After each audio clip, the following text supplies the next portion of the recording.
রবিবার সকালে পদযাত্রা করল সিপিএম।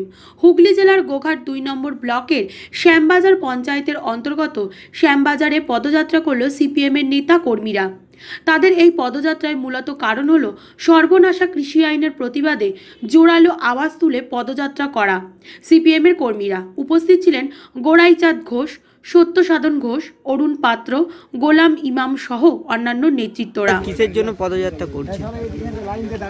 সারা ভারত কৃষক সভা এবং দেশের যে 500টা কৃষক সংগঠন গোটা দেশব্যাপী কেন্দ্রের কৃষি আইনের বিরুদ্ধে যে প্রতিবাদ এবং দিল্লিতে যে মহা মিছিল হচ্ছে, আজকে 1 মাস ধরে সেখানে রাস্তাতে তারা অবস্থান করছে, তাদের প্রতি সংহতি জানিয়েই আমরা শ্যামবাজার অঞ্চল কৃষক সমিতি আমরা আজকে আমাদের শ্যামবাজার থেকে মুল্লুক পর্যন্ত পদযাত্রার আয়োজন করেছি।